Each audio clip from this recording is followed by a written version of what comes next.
Salam Bapak Ibu Saudara yang terkasih, salam sehat bagi kita. Jangan lupa menjaga imun dan iman di masa pandemik ini, agar kita tetap berpengharapan, agar kita tetap di dalam sukacita menjalani kehidupan kita walaupun di masa pandemi COVID-19 ini. Bapak Ibu Saudara, bersama saya Pendeta Rayon, saya kembali menyampaikan kebenaran firman Tuhan bagi kita, yaitu yang tertulis dalam Markus pasal 6 dimulai dari ayat 6b sampai ayat 13. Mari saudara, sebelum saya bacakan kebenaran firman Tuhan, kita bersatu dalam doa. Bapa Surgawi, terima kasih buat kebenaran firman-Mu. Urapi kami dengan kuasa Roh Kudus-Mu, agar kami dapat dimampukan untuk mengerti akan kebenaran firman-Mu dan melakukan firman-Mu dalam segala kehidupan kami. Dalam nama Tuhan Yesus Kristus, kami terima kebenaran firman-Mu. Amin. Bapak Ibu, mari saya akan bacakan firman Tuhan bagi kita yang tertulis dalam Markus pasal 6 dimulai dari ayat 6b sampai ayat 13. Demikian firman Tuhan. Lalu Yesus berjalan keliling dari desa ke desa sambil mengajar. Ia memanggil ke-12 murid itu dan mengutus mereka berdua-dua. Ia memberi mereka kuasa atas roh-roh jahat dan berpesan kepada mereka supaya jangan membawa apa-apa dalam perjalanan mereka, kecuali tongkat, roti pun jangan, bekal pun jangan, uang dalam ikat pinggang pun jangan. Boleh memakai alas kaki, tetapi jangan memakai dua baju. Katanya selanjutnya kepada mereka, kalau di suatu tempat kamu sudah diterima dalam suatu rumah, tinggallah di situ sampai kamu berangkat dari tempat itu. Dan kalau ada suatu tempat yang tidak mau menerima kamu, dan kalau mereka tidak mau mendengarkan kamu, keluarlah dari situ dan kebaskanlah debu yang di kakimu sebagai peringatan bagi mereka. Lalu pergilah mereka memberitakan bahwa orang harus bertobat, dan mereka mengusir banyak setan dan mengoles banyak orang sakit dengan minyak dan menyembuhkan mereka. Bapak Ibu Saudara yang terkasih dalam Tuhan Yesus Kristus, ini adalah suatu kebenaran firman Tuhan di mana ketika Yesus ditolak di Nazaret, di kampungnya sendiri, dia sangat heran melihat mereka. Ya, padahal sudah banyak mujizat-mujizat yang Tuhan Yesus nyatakan, sudah banyak mujizat-mujizat yang dipertontonkan oleh Yesus dengan kuasanya. Dan begitu banyak orang yang menerima Yesus pada saat itu. Tapi alangkah sedihnya ketika Yesus masuk ke kota Nazaret, di mana itu adalah merupakan asalnya, tapi ternyata pengenalan orang Nazaret akan Yesus begitu dangkal. Mereka hanya melihat dari sisi daripada Tuhan Yesus, yaitu anak tukang kayu, anak orang yang sederhana. Dan inilah kegagalan mereka untuk memahami siapa Yesus. Bapak Ibu Saudara yang terkasih, mungkin ini juga kenapa dunia ini juga menolak Tuhan Yesus. Kenapa banyak orang yang tidak percaya kepada Yesus? Karena apa? Karena mereka melihat Yesus itu hanya sebatas manusia. Mereka melihat Yesus itu adalah dari segi manusianya. Banyak orang yang tidak percaya bahwa Yesus itu adalah Allah yang hadir ke dunia ini untuk menyelamatkan manusia daripada keberdosaannya. Alangkah sedihnya banyak orang yang tidak menerima Yesus. Padahal Yesus itu adalah menawarkan keselamatan. Bahwa Yesus itu adalah membawa kedamaian, sukacita. Tapi kenapa? Ini adalah pertanyaan yang harus kita renungkan dalam hidup kita. Kenapa terlalu banyak di dunia ini tidak percaya kepada Yesus? Bahwa Yesus itu adalah anak Allah. Bahwa Yesus itu adalah Mesias. Bahwa Yesus itu adalah Allah yang datang ke dunia ini melalui pernyataan khusus.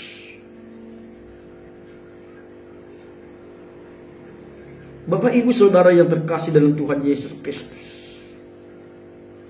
Dan ini adalah tugas kita sebagai orang yang percaya kepada Kristus. Ya. Ini adalah tugas kita sebagai orang yang percaya kepada Kristus untuk memperkenalkan siapa Kristus itu. Siapa Yesus yang telah mati di kayu salib untuk menebus segala dosa-dosa kita. Dan ini sangat menarik. Dan ini sangat penting diberitakan.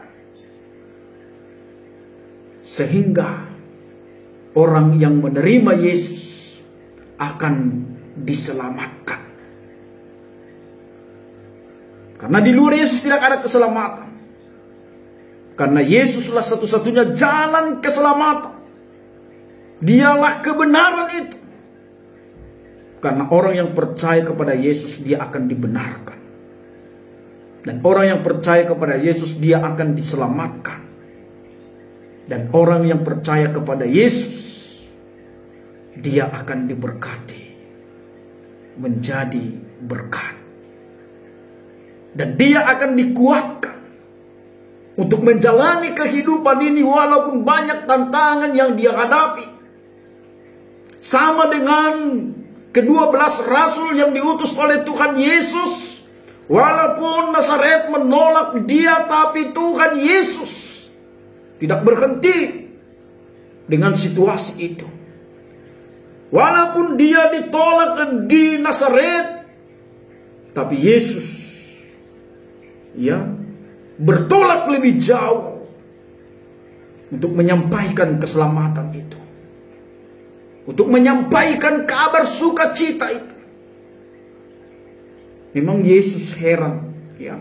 Dalam ayat 6a dikatakan, ia merasa heran atas ketidakkepercayaan mereka. Ya. Mungkin juga Yesus heran pada saat ini. Kenapa banyak lagi orang yang tidak percaya kepada Yesus? Padahal kelahirannya sering dirayakan. Kematiannya sering dirayakan. Kebangkitannya sering dirayakan. Dan bahkan jelas-jelas dia naik ke surga. Ya, sudah jelas. Dia naik ke surga. Dia bangkit daripada kematian itu. Tapi kenapa masih banyak orang yang tidak percaya? Dan inilah tugas sesungguhnya bagi kita, orang Kristen, orang yang percaya kepada Kristus, untuk memberitakan Yesus kepada seluruh bangsa, agar mereka percaya kepada Yesus dan memperoleh keselamatan. Karena satu-satunya jalan keselamatan hanya di dalam Yesus. Maka saudara yang terkasih dalam Tuhan Yesus Kristus, jangan pernah takut untuk bersaksi tentang Yesus. Jangan pernah takut menjalani kehidupan ini ketika kita percaya kepada Yesus. Karena apa saudara yang terkasih dalam Tuhan Yesus? Karena Yesus telah menjamin hidup kita. Ya. Karena Yesus sudah menjamin kehidupan kita, maka setiap orang percaya jangan khawatir. tentang apapun juga, tentang apa yang akan kita makan, tentang akan keselamatan yang akan datang, sudah dijamin oleh Yesus. Kehidupan sekarang dan kehidupan yang akan datang sudah dijamin oleh Yesus. Maka buat ke-12 rasul yang diutus oleh Tuhan Yesus, jangan pernah mereka ragu. Ya, jangan pernah mereka ragu.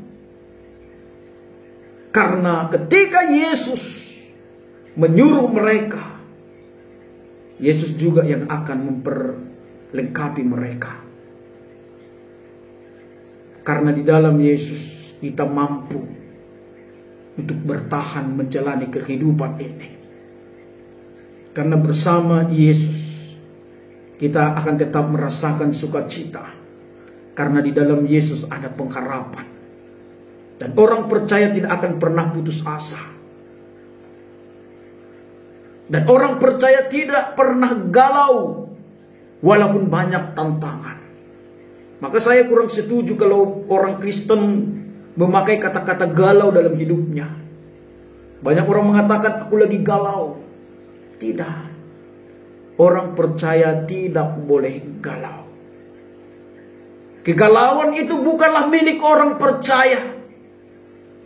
Karena orang percaya memiliki pengharapan. Walaupun diperhadapkan dengan tantangan dalam kehidupan ini. Karena dia yakin dan percaya bersama Yesus. Dia mampu menjalani kehidupan ini. Dan bersama Yesus, seberat apapun tantangan itu,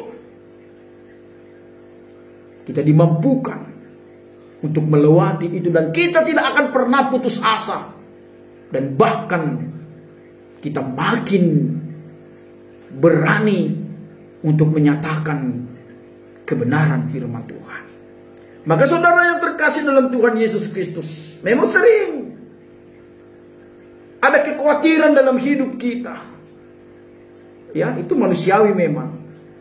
Tapi jangan kita tinggal dalam kekhawatiran itu. Tapi serahkan segala sesuatu kepada Tuhan Yesus, maka yakin dan percaya kita akan memiliki suatu keyakinan, memiliki suatu kepastian bahwa apapun yang terjadi dalam hidup kita, kita tidak akan goyah dan kita tidak akan putus asa. Maka saudara yang terkasih dalam Tuhan Yesus Kristus, marilah melangkahlah bersama dengan Yesus. Berangkatlah untuk mencapai cita-citamu bersama Tuhan Yesus. Berangkatlah untuk menyampaikan kebenaran itu. Berangkatlah ke tempatmu bekerja bersama dengan Tuhan Yesus, maka Yesus akan memberkati kita. Yesus akan memberikan kekuatan bagi kita. Walaupun mungkin banyak tantangan di sekeliling kita, tapi bersama Yesus kita yakin dan percaya. Apalagi di masa-masa pandemi COVID-19 ini, memang banyak kehilangan pekerjaan. Ya, banyak kehilangan dan bahkan pengurangan untuk mendapatkan kebutuhan dalam hidup kita. Maka di masa pandemik ini juga banyak orang yang sudah putus asa dan bahkan tidak memiliki lagi pengharapan sukacita karena melihat COVID pandemik ini. Jangan hanya fokus kepada COVID-19 ini, tapi fokuslah kepada kuasa dan penyertaan Tuhan bagi orang yang percaya. Karena Tuhan tidak pernah meninggalkan kita dan membiarkan kita. Karena Tuhan sangat peduli bagi kita. Jangan khawatir. Seperti apa yang dikatakan dalam Matius 6 ayat 31 sampai ayat 33. Ya, dalam Matius 6 ayat 31 sampai 33 dikatakan, sebab itu janganlah kamu khawatir dan berkata, apakah yang akan kami makan? Apakah yang akan kami minum? Apakah yang akan kami pakai? Semua itu dicari bangsa-bangsa yang tidak mengenal Allah. Akan tetapi Bapamu yang di sorga tahu bahwa kamu memerlukan semuanya itu. Tetapi, ya, ini khasiatnya, ya, karena Bapa kita di surga tahu apa yang kita ingin, apa yang kita butuhkan dalam hidup kita. Tapi ada rumusnya. Tetapi cari dahulu kerajaan Allah dan kebenarannya, maka semuanya itu akan ditambahkan kepadamu. Luar biasa Bapak Ibu Saudara yang terkasih dalam Tuhan Yesus Kristus. Kadang karena banyak kebutuhan kita di dunia ini, karena banyak kesibukan kita di dunia ini, sehingga kita lupa untuk mencari kebenaran firman Tuhan. Sehingga itu menjadi sia-sia. Tapi ternyata sebagai orang percaya kita diingatkan, dikatakan cari dahulu kerajaan Allah dan kebenarannya, maka semuanya itu akan ditambahkan kepadamu. Maka dilanjutkan dalam ayat 34. Sebab itu janganlah kamu khawatir dan akan hari esok, karena hari esok mempunyai kesusahannya sendiri. Kesusahan sehari cukuplah untuk sehari. Bapak Ibu Saudara yang terkasih dalam Tuhan Yesus Kristus, sekali lagi saya katakan, Allah lah yang menjamin hidup orang yang percaya. Dan hidup orang percaya pasti terjamin untuk tetap merasakan sukacita. Karena dalam Tuhanlah kita sesungguhnya merasakan sukacita itu. Bukan karena banyak harta yang kita miliki, bukan karena segala sesuatu kita raih. Itu bukan sesungguhnya kesenangan yang harus dimiliki orang percaya. Tapi kesenangan yang dimiliki orang percaya yang sesungguhnya adalah ketika dia bersama dengan Tuhan. Apalah artinya bagi kita segala apa yang ada di dunia ini, kalau kita kehilangan roh karena Dia. Tapi mari saudara yang terkasih dalam Tuhan Yesus, letakkanlah kebahagiaan kita ketika kita bersama dengan Yesus. Ketika kita memiliki Yesus, ketika kita percaya kepada Yesus. Karena percaya kepada Yesus bukan karena kekuatan kita, bukan karena kemampuan kita untuk memahami segala sesuatu, rencana Tuhan di dalam Yesus. Tapi itu adalah anugerah yang diberikan Allah kepada kita melalui Roh Kudus. Sehingga Roh Kudus itulah mengajari kita untuk percaya kepada Yesus, untuk menerima Yesus, dan untuk selalu menyenangkan hati Yesus. Maka saudara yang terkasih, dan kuasa itu sudah diberikan kepada kita. Ya, kuasa itu sudah diberikan kepada kita. Maka sesungguhnya kita sebagai orang percaya jangan pernah takut dengan kuasa-kuasa yang ada di dunia ini. Karena kuasa yang ada di dunia ini sudah dikalahkan oleh Yesus. Maka kepada ke-12 rasul yang Tuhan utus, jangan pernah takut.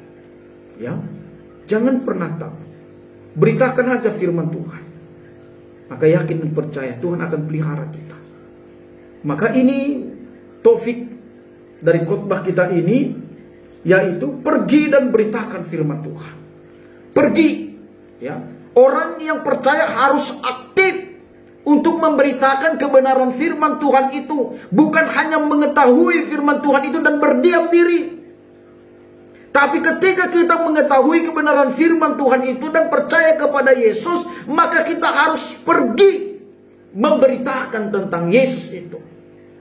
Sehingga setiap orang percaya kepada Yesus. Karena keselamatan itu sifatnya universal.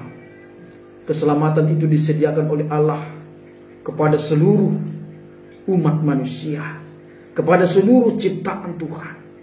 Maka mari saudara yang terkasih, saatnya lah kita sebagai orang percaya aktif untuk memberitakan kebenaran firman Tuhan.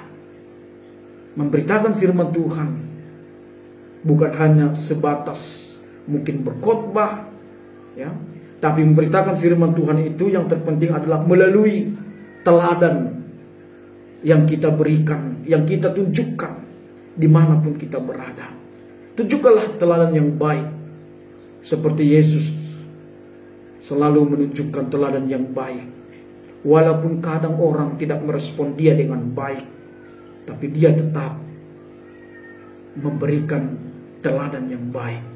Dan dia terus menyatakan kasihnya. Walaupun sebenarnya di Nazaret dia ingin memberitakan ataupun dia ingin banyak melakukan mujizat-mujizat itu, tapi apa dikata orang Nazaret menolak dia. Tapi itu pun dia juga masih menyatakan kasihnya melalui memberikan kesembuhan bagi orang yang sakit yang hadir pada saat itu. Maka saudara yang terkasih dalam Tuhan Yesus Kristus, mari melalui kebenaran firman Tuhan ini, sebagai orang yang telah percaya kepada Kristus, saatnya lah kita memberitakan kebenaran firman Tuhan itu. Karena inilah sesungguhnya tugas kita. Kita hadir di dunia ini, siapapun kita, tanpa kecuali. Siapapun kita tanpa kecuali. Orang yang mengaku percaya kepada Yesus, maka mereka adalah saksi-saksi Kristus. Mari bersaksi. Seorang saksi itu sangat penting. Tapi saksi itu bisa tidak berarti ketika dia tidak mau bersaksi tentang apa yang dia saksikan. Saksi itu sangat penting. Tapi saksi itu bisa tidak penting, atau saksi itu bisa tidak bermanfaat ketika dia tidak mau bersaksi tentang apa yang dia saksikan. Maka mari saudara yang terkasih dalam Tuhan Yesus Kristus, maka kita sebagai saksi Kristus, kita telah menyaksikan kelahiran Tuhan Yesus, menyaksikan kematian, kebangkitan, kenaikannya melalui Alkitab yang kita baca. Maka mari kita beritakan apa yang kita saksikan, beritakan apa yang kita imani. Maka itu akan mendatangkan sukacita bagi orang lain. Karena kehadiran Yesus itu membawa damai sejahtera. Orang yang menerima Yesus akan menerima damai sejahtera. Karena apa?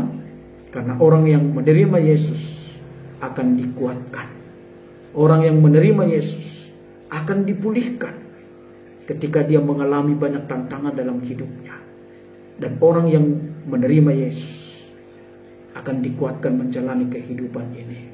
Dan yang terpenting di dalam percaya kepada Yesus, yaitu kita akan menerima keselamatan yang kekal. Karena kalau kita percaya kepada Yesus, kalau hanya untuk memenuhi soal-soal lahiriah, maka kita sering kecewa kepada Yesus. Kalau kita percaya kepada Yesus hanya mau memuaskan keinginan kita sebatas di dunia ini, kita pasti sering kecewa kepada Yesus. Tapi satu hal yang paling harus kita imani ketika kita percaya kepada Yesus, kita akan menerima kebahagiaan yang kekal, jauh daripada kebahagiaan yang ditawarkan oleh dunia ini. Walaupun terkadang seolah-olah kebahagiaan dunia ini melampaui kebahagiaan yang akan datang, tapi sesungguhnya itu hanyalah tipu muslihat daripada iblis. Itu hanya rayuan daripada iblis.